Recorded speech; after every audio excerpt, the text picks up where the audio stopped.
সনাতন ধর্মে গুরু ধরার নিয়ম বা পদ্ধতি আছে কিনা আজকে এ বিষয়ে আলোচনা করব।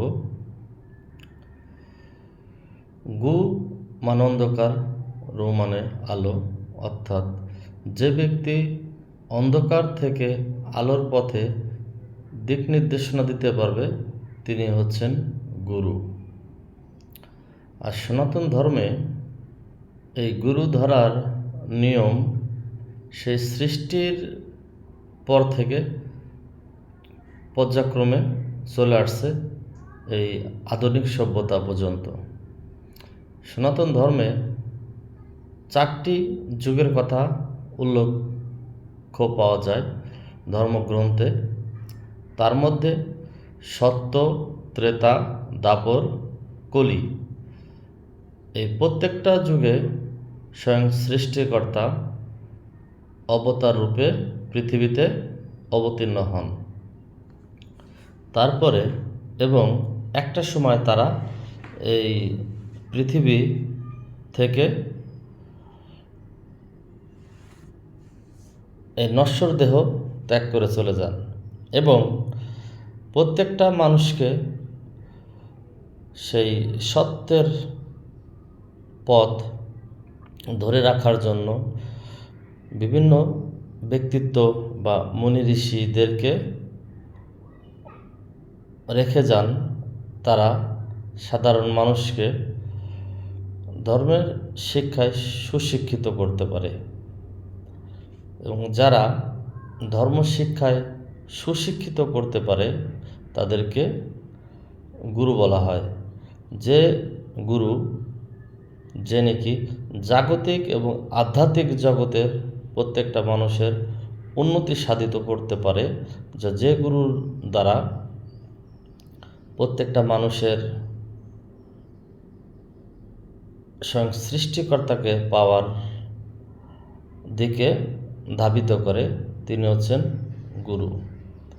আর একজন গুরু যদি প্রথম গুরু সদ্গুরু ধরতে হবে এবং যে গুরুর মধ্যে কাম, ক্রোধ, মায়া, মোহ, মাৎসর্য নাই, কারণ একটা যে ভিতরে আমিত্ব নাই, সেই গুরু ধরতে হবে।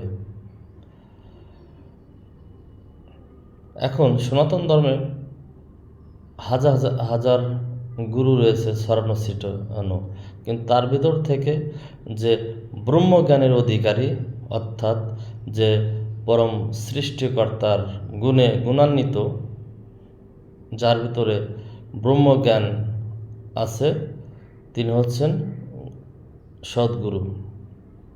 এই গুরু ব্যতীত অন্য কোথাও যে দীক্ষা নিলে বা শিক্ষা নিলে তাহলে আধ্যাত্মিক জগতের উন্নতি সাধন করা সম্ভব না, বা এই মুখ্য বা মুক্তি লাভ করা সম্ভব নয়।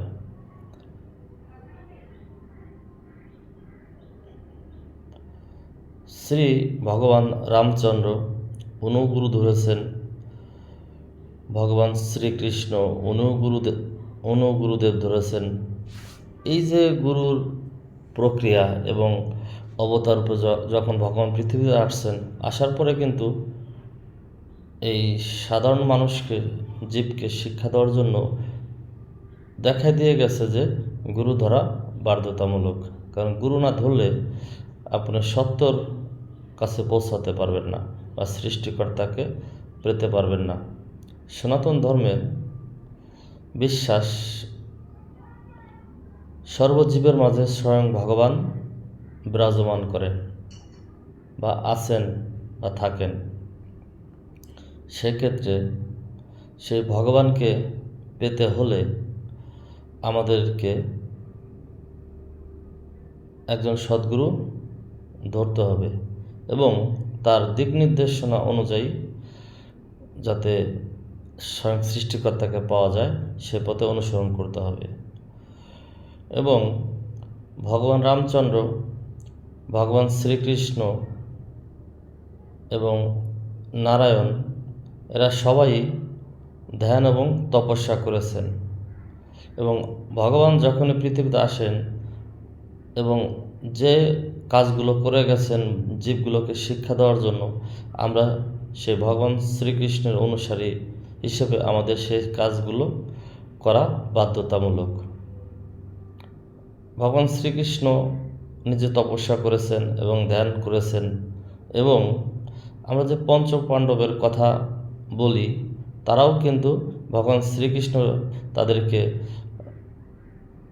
ধ্যান সাধনা করার জন্য নিয়ম পদ্ধতি বলে গেছেন। এবং মুনি ঋষিরা যে যুগে যুগে বিভিন্ন মুনি ঋষি ছিলেন, তারা সবাইকে দীক্ষা দিয়েছেন। সেসব মুনি ঋষিদের কোনো জাগতিক চাহিদা বা মোহমায়া ছিল না, তারা হচ্ছে সদ্গুরু।